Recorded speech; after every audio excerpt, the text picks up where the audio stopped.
estar mascando el difícil. Lo entiendo. Muy bien, bueno, hemos estado mirando un poquito acerca de la transfiguración, ¿verdad? De Jesús. Y vamos a continuar con eso hoy. Vamos a buscar en nuestras Biblias Marcos. Marcos es el segundo libro del Nuevo Testamento. Entonces sería Mateo, Marcos, Lucas y Juan, ¿verdad? Eso es en el Nuevo Testamento. En el Antiguo sería ¿qué? Génesis, Éxodo, Levítico, Número y Deuteronomio. Esos son los primeros 5 del Antiguo Testamento. Y los primeros 4 del Nuevo Testamento es Mateo, Marcos, Lucas y Juan. Perfecto. Entonces, Marcos capítulo 9. Y capítulo es el número grande que está ahí. Sería Marcos 9. Y vamos a leer los versículos 1 al 7. Esos son los numeritos chiquitos. Esos son los versículos. Entonces vamos a ponernos sobre nuestros pies en honor a la lectura de la palabra, no al que lo lee. Y dice así, Marcos 9, 1 al 7. También les digo, de cierto os digo, que hay algunos de los que están aquí que no gustarán la muerte hasta que hayan visto el reino de Dios venido con poder. 6 días después, Jesús tomó a Pedro, a Jacobo y a Juan y los llevó aparte, solos a un monte alto, y se transfiguró delante de ellos. Y sus vestidos se volvieron resplandecientes, muy blancos como la nieve, tanto que ningún lavador en la tierra los puede hacer tan blancos. Y les apareció Elías con Moisés, que hablaban con Jesús. Entonces Pedro dijo a Jesús: Maestro, bueno es para nosotros que estemos aquí y hagamos 3 enramadas, una para ti, otra para Moisés y otra para Elías. Porque no sabía lo que hablaba, pues estaban espantados. Entonces vino una nube que les hizo sombra, y desde la nube una voz que decía: Este es mi Hijo amado, a Él oíd. Vamos a orar. Señor, gracias por tu amor. Gracias por tu palabra, Señor. Porque ahí tú nos das la tremenda oportunidad de poder conocerte. Ahí vemos, Señor, cuál es tu carácter, cuál es tu motivación. Señor, cuánto tú nos amas, cuánto tú nos demuestras tu amor, Señor. Pero también vemos cuán santo eres, cuán kadosh eres, Señor. 3 veces santo. Y Señor, solo tú puedes cambiar nuestras vidas, nuestros corazones, nuestras mentes, de oscuridad a tu luz admirable. Y gracias, Señor, por tu palabra. Te pido, Señor, que seas tú hablando a nuestros corazones y ablandándolos, Señor. Porque muchas veces, y cuidado si no todas las veces, son más duras que las piedras. Ayúdanos, Señor, a humillarnos ante ti, a arrepentirnos de todos nuestros pecados, pero a ti, Señor. Sabiendo que no solamente tú nos perdonas, pero que nos limpias, nos purificas, nos justificas, Señor. Gracias, porque solo lo haces por medio de la muerte y resurrección de tu Hijo Jesús. Gracias, Señor. Que seas tú, Señor, ahora mismo, visitando a cada corazón hoy día. Y que tu nombre sea glorificado en nuestras vidas. En tu precioso nombre, Señor Jesús. Amén. Amén. ¿Pueden tomar asiento? Y bueno, la semana pasada, como les dije, vimos un poco acerca de la transfiguración y vimos que la ropa del Señor Jesús es blanca, ¿verdad? Había uno de estos, bueno, creo que era el que compuso, no es una canción cristiana, pero el que compuso aquella canción famosa de Caballo Viejo. señor Simón Díaz. Entonces, allá en Venezuela, resulta que él vendía, era uno de los promotores de Ariel, anuncio no pagado. Y entonces él siempre decía, y deja la ropa blanquita. Entonces, pero ojo, vemos aquí que no compara jamás ni nunca con lo blanco, con lo puro que deja la ropa el Señor. Y que deja nuestras vidas por dentro el Señor, si le permitimos que lo haga. Amén. Entonces, pero vimos en los versículos 1 al 3 en detalle, vimos que de los 3 discípulos que subieron con Jesús, a lo que yo deduzco es el monte Hermón, fue Juan, el discípulo amado, que no iba a gustar la muerte hasta que haya visto el reino de Dios venido con poder. Ahora bien, esto no significa que el apóstol Juan sigue vivo sobre el planeta por estos últimos 2000 años. Hay algunos que sí lo creen. Bueno, si yo fuese Juan, yo diría, llévame, Señor. Ya. Pero lo interesante es que Jesús sí le dio el privilegio de ver los últimos tiempos y escribir acerca de todo lo que vio y oyó. Y Juan escribió el libro de Apocalipsis, y Apocalipsis significa revelación, no significa terror y destrucción, eso no es lo que significa esa palabra, pero escribió el libro de Apocalipsis alrededor del año 95 después del nacimiento de Cristo. Y entonces hay algunos que creen que lo escribió en los años 60, pero no, fue alrededor del año 95. Luego pudimos apreciar los distintos momentos cuando el Hijo de Dios se le había presentado a los profetas y a los apóstoles en todo su esplendor y majestad, ¿se acuerdan? Y vamos a volver a leer Marcos 9, 2 al 3. Dice, 6 días después, Jesús tomó a Pedro, a Jacobo y a Juan y los llevó aparte solos a un monte alto. O sea que no se llevó a toda la comitiva, solamente a Simón Pedro, ¿verdad? A Juan y a Jacobo. Y en el Evangelio de Lucas nos explica que subieron al monte para orar. ¿Ok? Sigamos. Y se transfiguró delante de ellos. Y sus vestidos se volvieron resplandecientes, muy blancos como la nieve, tanto que ningún lavador en la tierra los puede hacer tan blancos. ¿Ok? Aunque lo intentan, no pueden hacerlo. ¿Ok? Y Lucas nos añade que la apariencia de su rostro se hizo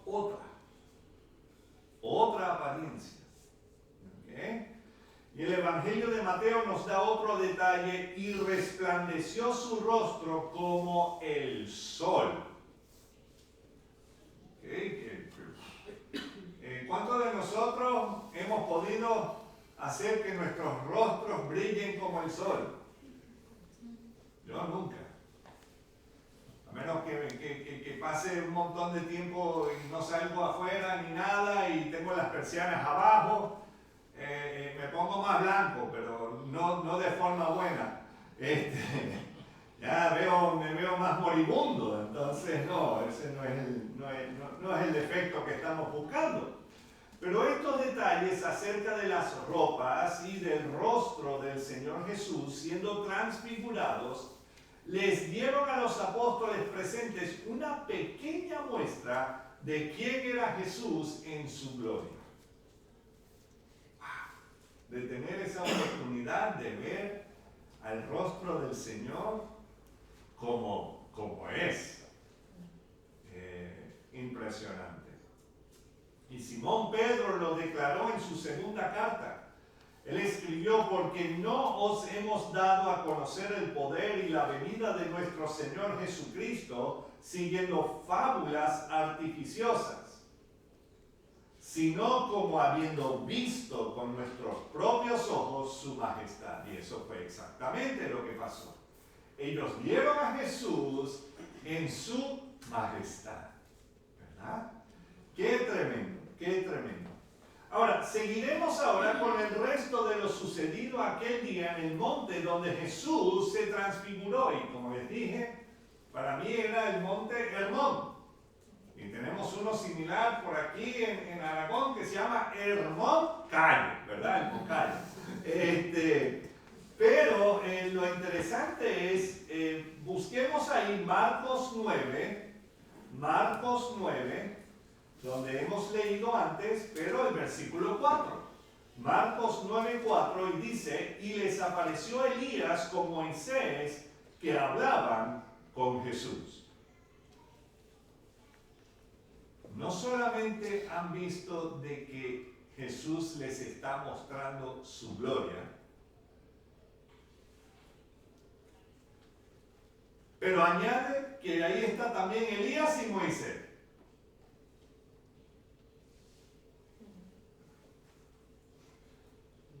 ¿No se han puesto a pensarlo? Elías, el profeta de qué? De acción, ¿verdad?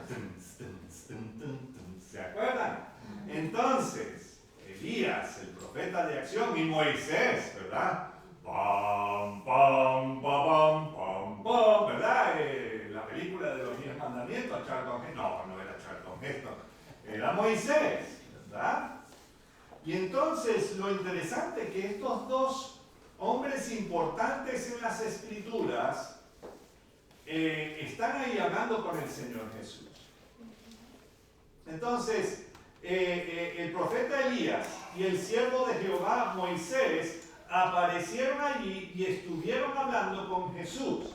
No solo Jesús se había transfigurado mostrando su majestad, pero añadido a esto, dos de los personajes bíblicos más reconocidos del Antiguo Testamento aparecieron. Ahora, ¿cómo sabían ellos que era Moisés y Elías si no había fotos?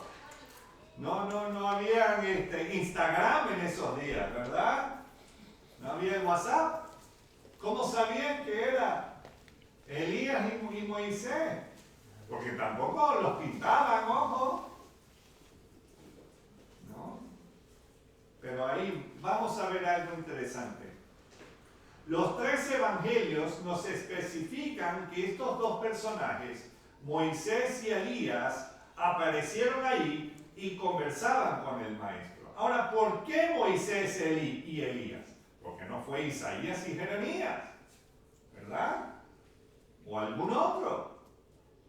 ¿Y cómo sabían los discípulos que era Moisés y Elías si nunca lo habían visto? ¿Y serán estos dos los que volverán como los dos testigos que profetizarán durante la primera parte de la gran tribulación? Bueno, algunas de estas preguntas serán contestadas más adelante, mientras que desglosemos las distintas narrativas de los 3 evangelistas. Ahora, la primera pregunta, ¿por qué Moisés y Elías? ¿Por qué? Moisés fue el primero en escribir y anunciar acerca del Mesías prometido. Fue el primero. Bueno, claro. Escribió Génesis hasta Deuteronomio, los primeros libros de la palabra, ¿verdad? Los primeros libros de la Biblia. Y entonces él escribió, ¿qué fue? Génesis, Éxodo, Levítico, Número y Deuteronomio. Conocidos como el Pentateuco o la Torá, ¿verdad? Los 5 libros de la ley. Y Moisés escribió acerca de la primera venida de Jesús, haciendo hincapié en la manera como iba a vivir. Pero yo no veo la palabra Jesús por ningún lado. Ustedes han leído Jesús ahí, y Moisés dijo, y vendrá Jesús. ¿No?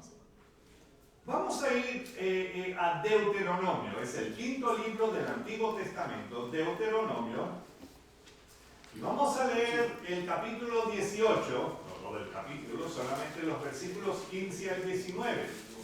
Deuteronomio, si tienen problemas, es Génesis, Éxodo, Levítico, Números, Deuteronomio.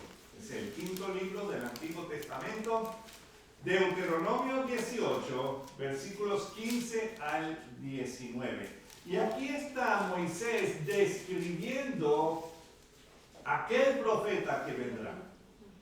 Y el 15, profeta de en medio de ti, de tus hermanos, como yo, te levantará Jehová tu Dios, a él oiréis. Pero eso podría ser cualquier profeta. No. Vamos a mirarlo un poquito más. Conforme a todo lo que pediste a Jehová tu Dios en Horeb. Horeb es el monte Sinaí. ¿Se acuerdan de los 10 mandamientos cuando el Señor se aparece y todo sea un fuego tremendo? Y bueno, la gente se asustaron y empezaron a decir, no, ya, preferimos, vamos a escuchar de ti, Moisés. Tú vas allá y hablas con él, pero así ya no nos asusta tanto. Y entonces, y nosotros haremos lo que tú nos dices. Wow. Pero dice, conforme a todo lo que pediste a Jehová tu Dios en Horeb, el día de la asamblea, diciendo, no vuelva yo a oír la voz de Jehová mi Dios, ni vea yo más este gran fuego para que no muera. Versículo 17 es bien interesante. Jehová me dijo, han hablado bien en lo que han dicho. O sea que está bien. O sea, el Señor no se ofendió para nada, porque Él tenía primero que mostrarles que Él es Dios y no hay otro. Y punto. Y entonces ellos saben exactamente, cuando Moisés hablaba de Dios, sabían exactamente de quién estaba hablando, ¿verdad? Y además de todas las proezas que había hecho el Señor para librar al pueblo de la esclavitud de Egipto, ¿verdad?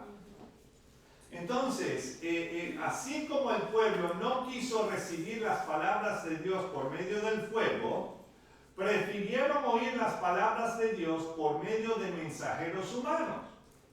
Y aquí Dios viene en forma humana para traernos sus palabras. Vamos a leer los versículos 18 y 19. Dice, profeta, ¿cómo es? Profeta, les levantaré de en medio de sus hermanos, como tú. O sea, que vendrá uno, o sea, un ser humano. No viene un extraterrestre, no, sino que viene un ser humano, como tú. Y pondré mis palabras en su boca. Y él les hablará, ¿cuánto? Todo lo que yo le mandare. ¿No fue eso lo que hizo el Señor Jesús?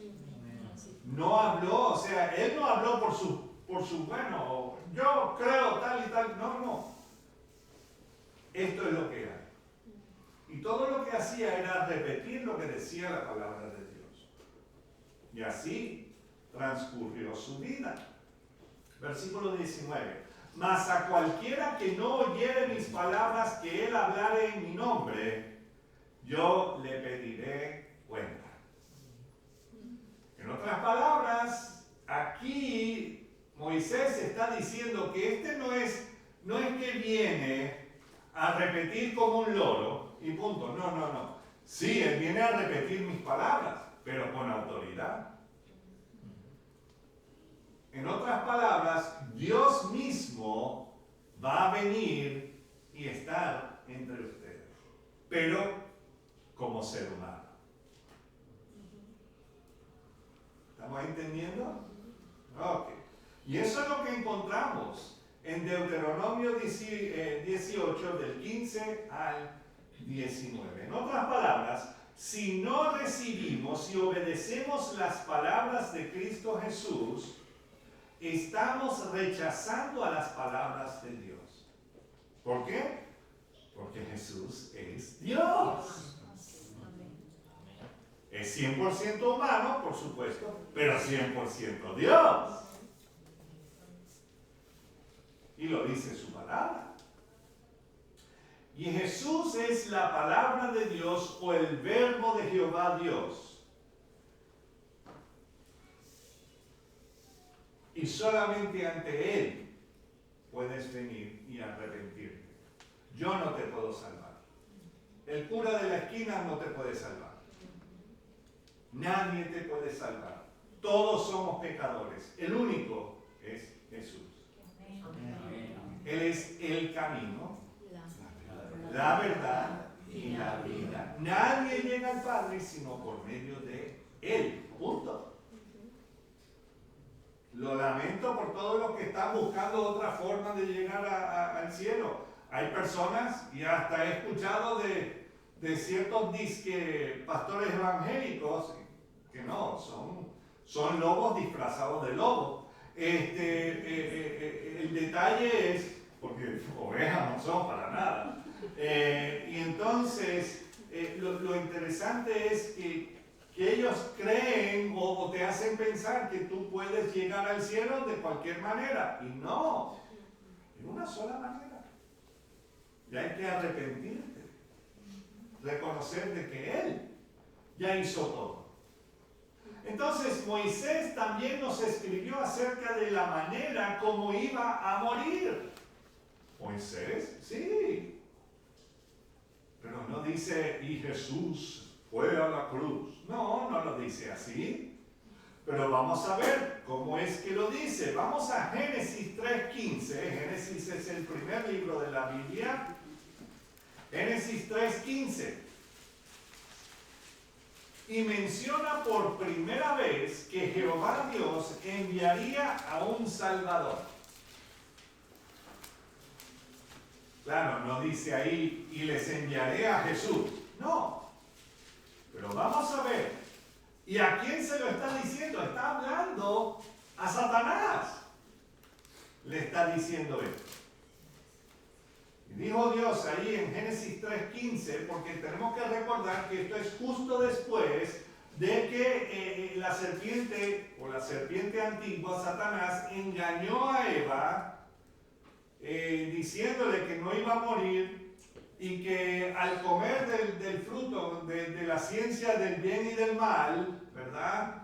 Que eso le iba a dar, o sea, le iba a dar más sabiduría y qué sé yo, iba a ser como Dios. Ahí está el problema, cuando nosotros queremos ser como Dios. Entonces, solo hay uno, no hay otro. Pero claro, ese era el primer y único problema que ha tenido Satanás siempre, es querer ser como Dios. Y entonces, vemos ahí, dice, y pondré enemistad entre ti y la mujer. ¿Cuántas mujeres aquí les encantan las culebras? ¿Ah? María, ¿tú no tienes una boa ahí en casa? No, ok, no, por si acaso. No, o sea, sí conozco algunas, ¿ok? Hasta conozco un pastor que les gustan las culebras. Ojo, no para matar ni nada de eso, por supuesto. Pero ellos sí tienen algunas mascotas que son culebras. Yo no, ¿ok? Bueno, entonces, pero vemos, pondré enemistad entre ti y la mujer. Claro, sabemos que ya no se está refiriendo a una culebra como tal, una serpiente, sino que va a haber esta lucha, esta guerra, y se está librando al sol de hoy esta guerra entre Satanás y la mujer.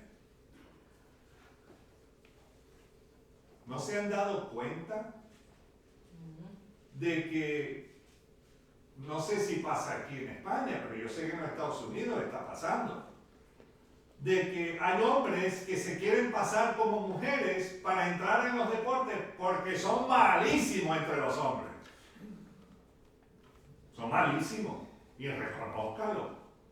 Pero entonces, todo el mundo aplaude, ay, porque ganó un hombre disfrazado de mujer. No. Después de tantos años que las mujeres han luchado para poder tener deportes y cosas así, y ahora entra esta aberración, ¿no creen ustedes? O sea, yo sé que suena pero es un ataque directo a la mujer. ¿O no? ¿O yo estoy equivocado? Bueno, ya veremos YouTube, ya me dirán que estás equivocado, ¿verdad? Me van a quitar del canal. Ok, pero eso es lo que hay. ¿Y qué pasó en la...? Yo no lo vi, solamente vi una foto y eso era más que suficiente. Pero lo que está ocurriendo al norte de nosotros, allá en París.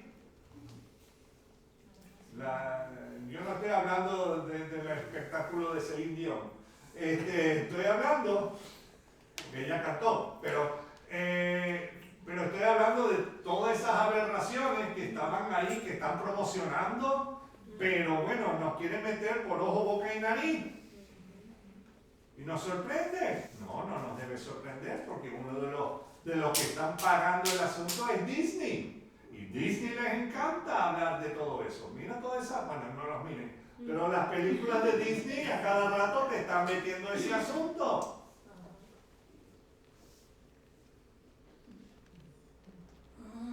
Pero bueno, no he venido aquí ni a hablar de Disney porque no aparece Disney por ningún lado aquí. Pero vemos que hay una guerra. Y dice, y pondré enemistad entre ti y la mujer, entre tu simiente y la simiente suya, esta te herirá en la cabeza, gloria a Dios, y tú le herirás en el calcañar. Ahora, vamos a mirar esto bien. Ser herido en la cabeza, ¿cuál es el resultado? Muerte, ¿verdad? Especialmente para una serpiente, ácata, ahí en la cabeza. Ya no importa cuánta cola tiene. La cabeza ahí murió. O sea, es una herida permanente, ¿verdad? Pero ser herido en el calcañar.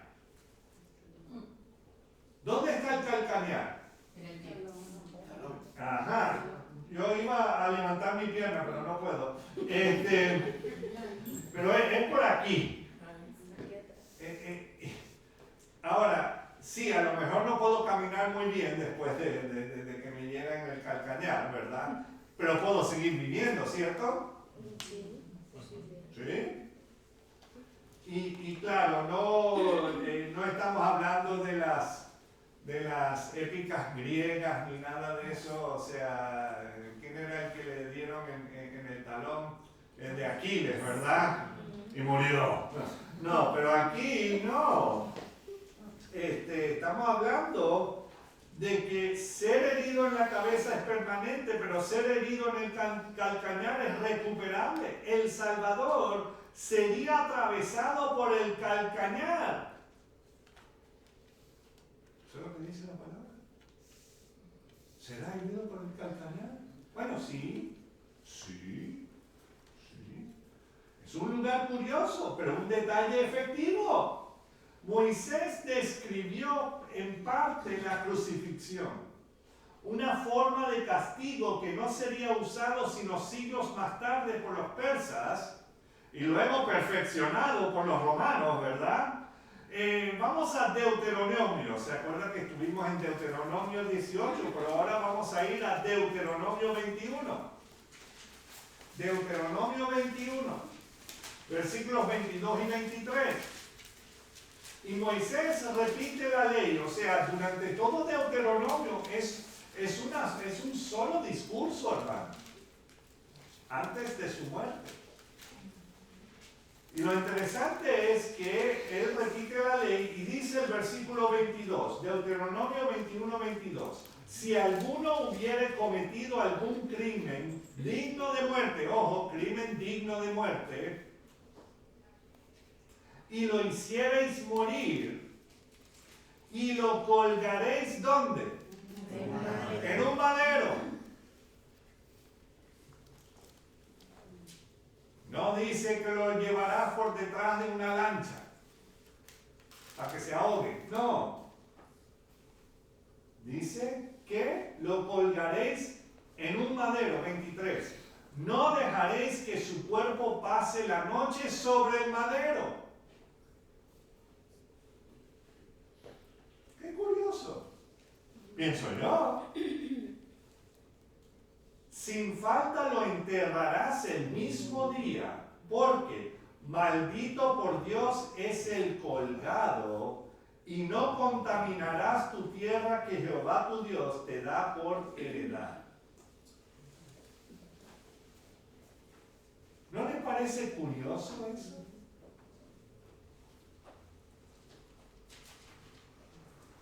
Que el castigo sea que sea colgado sobre un madero. ¿Qué diferencia es entre eso y que sea lapidado? Sigue siendo pago por un crimen, ¿verdad? Pero vemos que al ser colgado en un madero, o sea, eso es lo peor de lo peor. ¿Por qué? Porque cuando eres colgado en un madero, tanto para los persas como para los romanos después, no te lo hacían con la ropa puesta.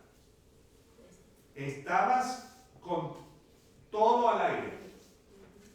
O sea, estabas siendo avergonzado, pero hasta lo peor. ¿Estamos entendiendo? O sea, si te la pidan, no te dicen quítate la ropa, no, ellos ahí, guácata, te tiran y ya. Pero esto es algo, o sea, que dejas toda tu vergüenza ahí expuesta y todo. Y vemos aquí que el que es colgado en un madero, que no se dejará su cuerpo que pase la noche sobre el madero. Qué interesante lo que el Señor ya está poniendo en su ley. ¿Por qué? Porque vendrá un momento cuando todo eso va a ocurrir. ¿Estamos entendiendo? Entonces, así fue dictaminado por Jehová Dios. ¿Sabe Dios el futuro del pasado? Sí. Sabe todo. Claro que lo sabe todo. Claro que lo sabe todo. Los tontos y los que nos creemos que lo sabemos todo somos nosotros y no. Por supuesto que sí. Dios sabe el futuro. Sabe el pasado, sabe el presente y todas las vertientes que hay en ella. Y en el libro de Josué, a un rey enemigo lo castigaron de esta manera. Les voy a leer Josué 8:29, dice: y al rey de Ai lo colgó de un madero hasta caer la noche. Y cuando el sol se puso, mandó Josué que quitasen del madero su cuerpo y lo echasen a la puerta de la ciudad, y levantaron sobre él un gran montón de piedras que permanece hasta hoy. O sea que ellos empezaron a practicar eso, pero no lo dejaron ahí colgado, sino que ya cuando empezó a anochecer, a quitarlo y a sepultarlo. Un rey enemigo. Luego en Esdras 6:11, el rey Darío I de Persia dictaminó lo siguiente: también por mí es dada orden que cualquiera que altere este decreto se le arranque un madero de su casa y alzado sea colgado en él, y su casa sea hecha muladar por esto.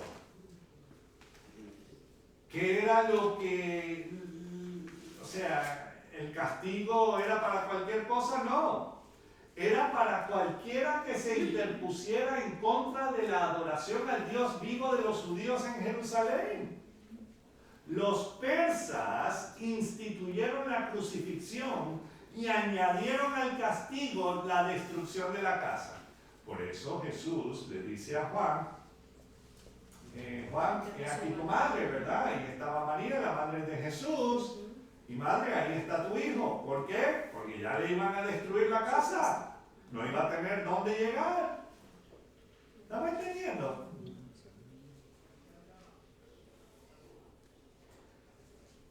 Salmo 22. El Salmo 22 es algo que entre el Salmo 22 e Isaías 53 son dos pasajes claves para entender de que el Señor Jesús iba a ser crucificado.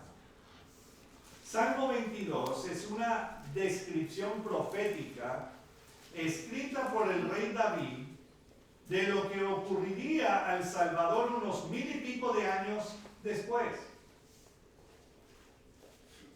Mira el versículo 16, Salmo 22, 16 dice: porque perros me han rodeado y me ha cercado cuadrilla de malignos. ¿Qué dice ahí? Horadaron mis manos. ¿Y qué? Horadaron mis manos, eso sí lo sabemos todos, ¿verdad? ¿Y qué fue lo que habíamos leído en Génesis 3:15? Que también, o sea, que sería herido, ¿dónde? En el calcañar. ¿Dónde está el calcañar? En los pies. Sean horadados, ¿qué? Mis manos y mis pies. ¿Dónde lo iban a horadar? En el calcañar. Porque ahí está ese tendón que mantiene el pie ahí metido. ¿Estamos entendiendo?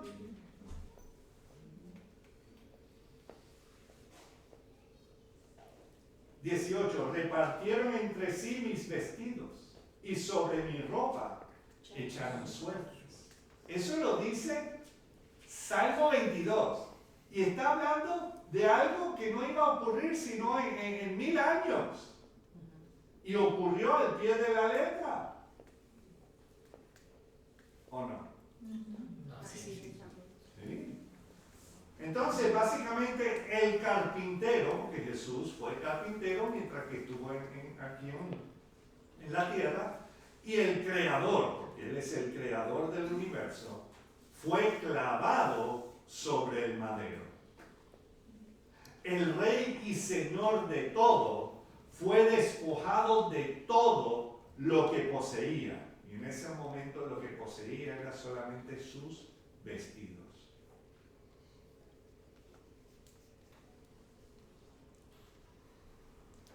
Leamos lo que nos describe Marcos 15. Marcos 15. Vamos a leer los versículos 24 al 26.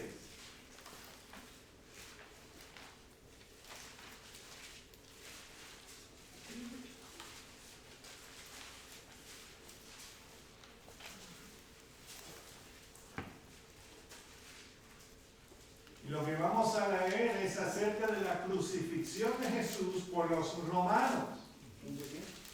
15, 24 al 26 dice: cuando le hubieron crucificado. Otras versiones dicen cuando le clavaron. Eso es lo que significa ser crucificado. O sea, cuando le clavaron, ¿verdad?, al madero, repartieron entre sí sus vestidos, echando suerte sobre ellos para ver ¿qué se llevaría cada uno? ¿No lo habíamos leído en Salmo 22 y ahora lo estamos leyendo en Marcos 15? Versículo 25. Era la hora tercera, o las 9 de la mañana, cuando le crucificaron. Y el título escrito de su causa era ¿qué? El Rey de los Judíos. Y él permaneció ahí sufriendo sobre la cruz bajo el sol toda la mañana. Pero a eso de las 12 del mediodía, el cielo se oscureció hasta las 3 de la tarde.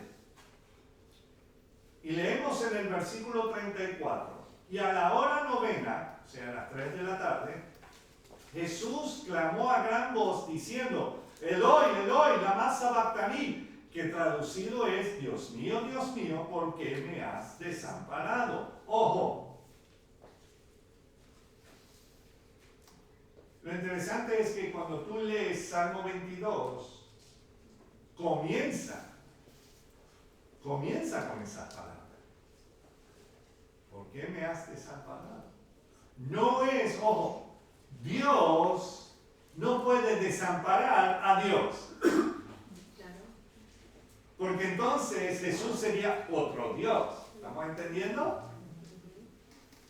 Pero lo que Jesús está haciendo, Él está recitando las palabras de David del Salmo 22. Y lo está recitando de atrás para adelante. A mí me tratan de decir, Marlon, di el alfabeto al revés. Y eso que no bebo, ni, o sea, y aún así, todo medio cuerdo que soy, no lo puedo hacer. Es un poco difícil.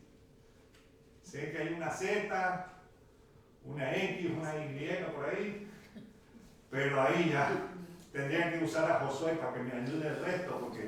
Pero lo interesante es que la gente cree, es que ahí Dios se alejó de él. No, ¿cómo que Dios se va a alejar de Dios mismo? Imposible, imposible. Pero bueno, entonces después vemos que Jesús expiró, o sea, murió, y el velo del templo se rasgó en dos, de arriba hacia abajo. Y ojo, el velo del templo no era así tan ñimi como este. O sea, no era flaquito así. No, era la tela, o sea, era más o menos de este grosor. Y también tenía hilos de oro metido en eso. O sea, tú tratas de, y claro, medía el doble o el triple de este lugar. Entonces no es que alguien se puso ahí, ¡Sansón! ¡Ahí! ¡Tírala! No había forma. Solamente Dios puede hacer eso. ¿Y qué era lo que estaba pasando? ¿Por qué ese velo era tan importante? Porque en el templo estaba el lugar santo y el lugar santísimo. Y el sumo sacerdote solamente podía entrar en el lugar santísimo una vez al año y con sangre por delante. ¿Estamos entendiendo? Entonces, ahí Dios Padre dijo, consumado eso. O sea, ya se ha pagado la deuda con la sangre de su propio Hijo. Y ya hay comunicación, comunión. Ojo, la religión es el hombre tratando de agradar a Dios y nunca lo vamos a poder hacer. La relación en Cristo, por medio de la Biblia, nos explica que es la única forma es que Dios viene y nos salva y nos rescata. Punto. No hay nada que tú y yo podamos hacer para merecernos nada. Lo que merecemos es el infierno. No hay muchos amenes. Claro, no es un tema muy agradable, ¿verdad? Pero Él nos salvó, Él nos rescató y resucitó el tercer día. Pero lo interesante es que el templo se rasgó en dos, de arriba hacia abajo, el cielo estaba oscuro y la tierra tembló. Y en el versículo 39 de Marcos 15 dice, y el centurión, si no sabían que eran los romanos, ahí ya te lo dice, centurión, ya saben que son romanos, ¿verdad? Y el centurión que estaba frente a él, viendo que después de clamar había expirado así, dijo que verdaderamente este hombre era hijo de Dios. Acuérdense que los romanos servían al César, el emperador, y él era considerado como un dios. Y que este centurión diga eso, impresionante. Porque ellos adoraban a ese César. Y aquí dijo, Entonces, un centurión romano reconoció que Jesús no era hombre común y corriente. Y es interesante notar que algunos pensaban que Jesús estaba llamando a Elías cuando dijo, Eloi, Eloi. El profeta Elías, el segundo personaje con quien los 3 discípulos vieron hablar con el Mesías, es importante porque en el Antiguo Testamento los profetas escribieron que Elías iba a volver para anunciar la venida del Mesías. El profeta Malaquías escribió, Malaquías es el último libro del Antiguo Testamento. Si van de Mateo hacia atrás, es Malaquías. Pero él escribió, acordaos de la ley de Moisés mi siervo, imagínense. Sería Malaquías 4, 4 al 6. Dice, acordaos de la ley de Moisés mi siervo, al cual encargué en Horeb, o en Sinaí, ordenanzas y leyes para todo Israel. Y nosotros vimos un poco de eso.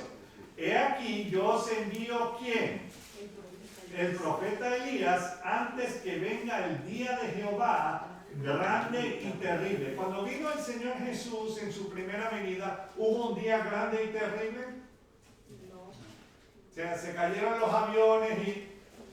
No, claro, no habían aviones en aquellos días. Pero no, solamente el terremoto cuando él muere, ¿verdad?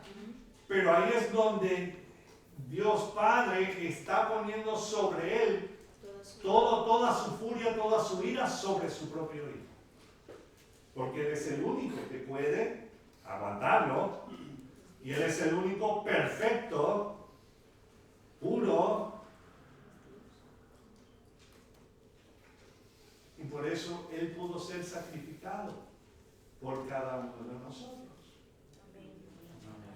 Y entonces, en versículo 6, Él hará volver el corazón de los padres hacia los hijos y el corazón de los hijos hacia los padres, no sea que yo venga y hiera la tierra con maldición. No ha llegado ese momento todavía, pero vendrá. Pero Elías fue profeta durante la época de los reyes, del reino dividido. Él fue famoso enfrentándose al rey Acab de Israel y su esposa, la reina Jezabel, con todos los minions, ¿verdad? Los 450 profetas de Baal y los 400 profetas de Acera. Y aún después de una gran victoria sobre los profetas de Baal, Elías salió a huir por las amenazas de muerte por parte de Jezabel. Y Elías no murió, pero fue transportado al cielo, montado sobre un carro de fuego en un torbellino. Y así fue llevado. No murió. No murió. Y volviendo al texto de hoy, verdad, Marcos 9. Marcos 9. Ya Germán se estaba preocupando. No vuelta a Marcos 9. Ya, ok. Versículo 5. Y claro, aquí viene nuestro amigo que nos representa a todos nosotros. ¿Verdad? Y ahí él, tratando de ser elocuente, dice lo siguiente. Entonces Pedro dijo a Jesús, Maestro, bueno es para nosotros que estemos aquí, ¿verdad? Y hagamos 3 enramadas, una para ti, otra para Moisés y otra para Elías. Para los que no saben lo que es una enramada, piénsalo de esta manera. Vamos a hacer 3 capillas. O 3 nichos. O, ¿me entiendes? Y vamos a prenderle velas a las 3. ¿Estamos entendiendo? Vamos a hacer 3 enramadas, uno para Moisés, otro para ti y otro para Elías. Pero el versículo 6 nos ayuda a entender el asunto, porque no sabía lo que hablaba. O sea, que estaba tratando de ser elocuente y tratando de ser que aquí yo soy el machito de todos, pero no sé lo que está pasando. Ok, porque no sabía lo que hablaba, pues estaban, ¿qué? Espantados. Yo estaría asustado también. Y eso que he visto muchas de esas películas de efectos especiales y eso, pero esto no es un efecto especial. Pero Dios Padre, sabiendo del terror que les habían apoderado a los 3 discípulos, intervino con unas palabras que nos debe hacernos a todos reflexionar. Versículo 7. Entonces vino una nube que les hizo sombra. Y desde la nube una voz que decía, ¿qué? Vamos a leerlos todos juntos. Este es mi Hijo amado, a él oíd. En otras palabras, no le hagas ni una capilla ni a Moisés ni a Elías. Reconoce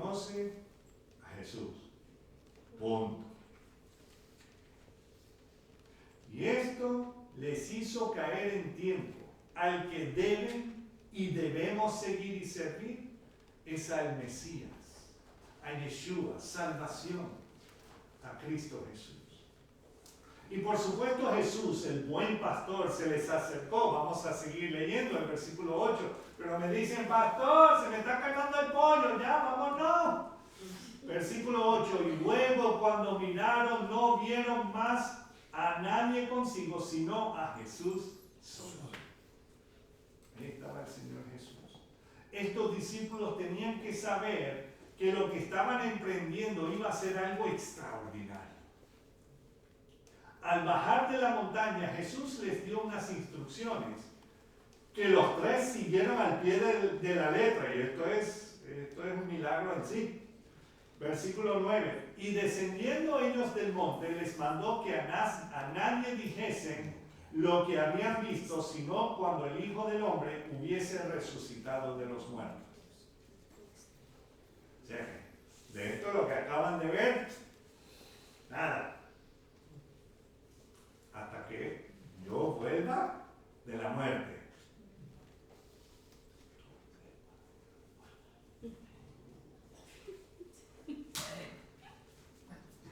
Y dice ahí el versículo 10, y guardaron la palabra entre sí. Claro, entre sí, ellos se cuchicheaban, o sea, gracias a Dios que el Señor llevó a tres, para que entre los tres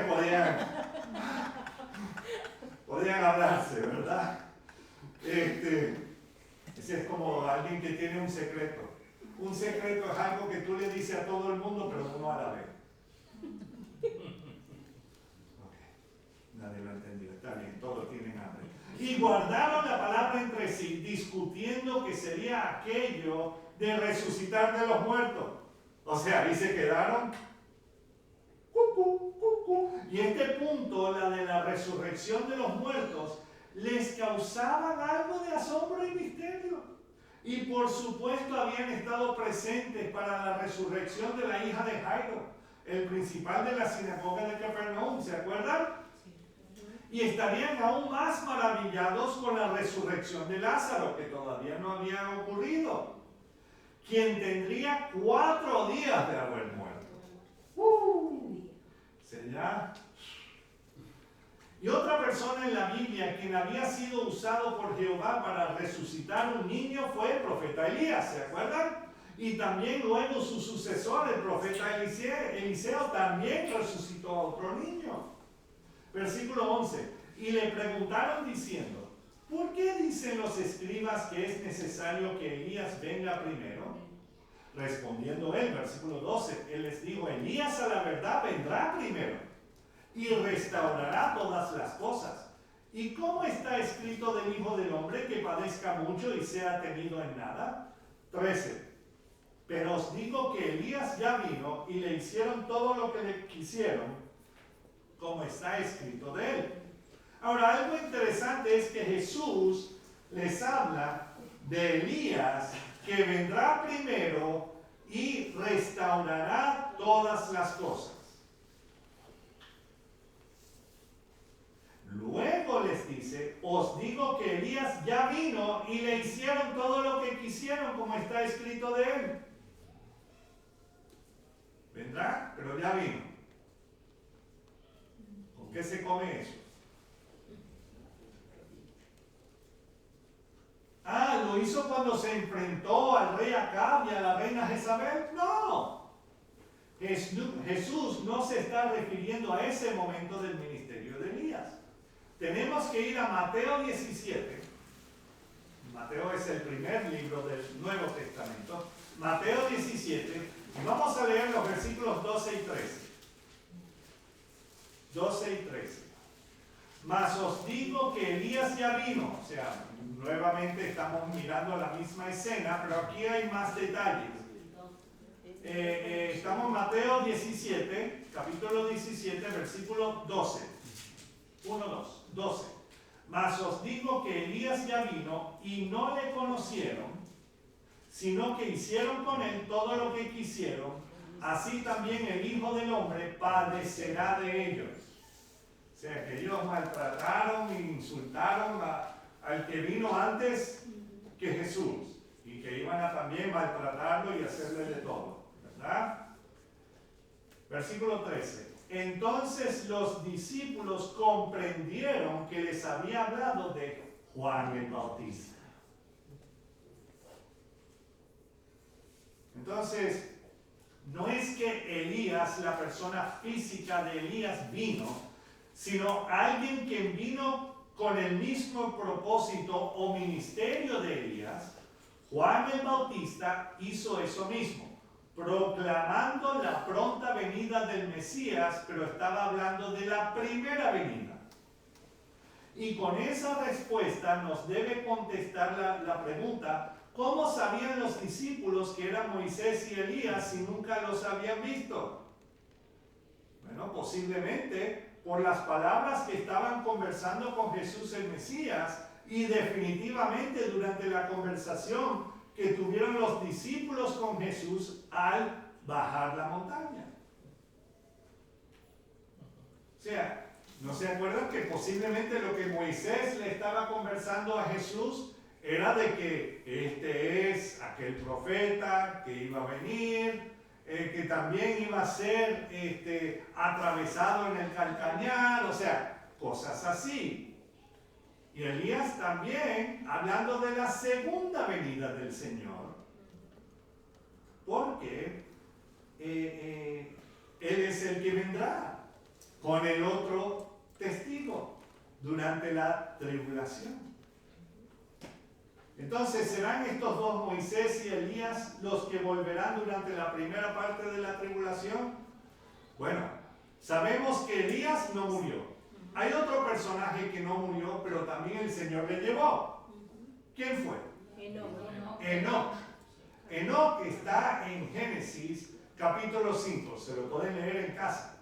Pero ahí vemos que Enoc y Elías son los únicos que están en el cielo, que no han muerto, pero el Señor los está manteniendo vivos ahí, porque imagínate, si andas con este cuerpo y ves la gloria del Señor en todo su esplendor, te quedas frío, te quedas muerto.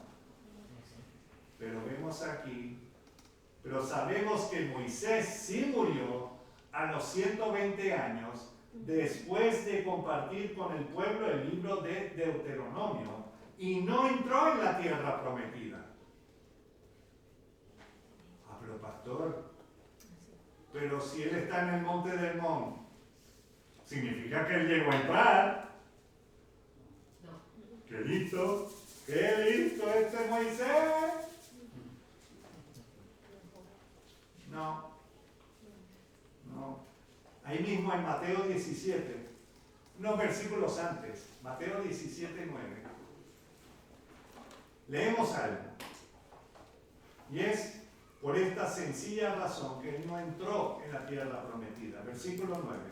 Cuando descendieron del monte, Jesús les mandó diciendo: no digáis a nadie la visión. O sea que físicamente Moisés no entró, ni tampoco Elías. O sea, en ese momento. ¿Estamos entendiendo? Pero una visión que habían tenido. Sí, el Señor Jesús sí se transfiguró, de eso no hay duda. Pero las otras dos cosas eran visión. Pero era para mostrarle a los discípulos que se estaba cumpliendo profecías. ¿Estamos entendiendo? Y dice: no digáis a nadie la visión hasta que el Hijo del Hombre que resucite de los muertos. El Señor Jesús sí fue crucificado, así como fue profetizado. También pueden buscar en Isaías 53. Búsquenlo. Léense todo el Salmo 22 y léense Isaías 53. Bueno, comienza con el 52 para que tengan todo el sabor.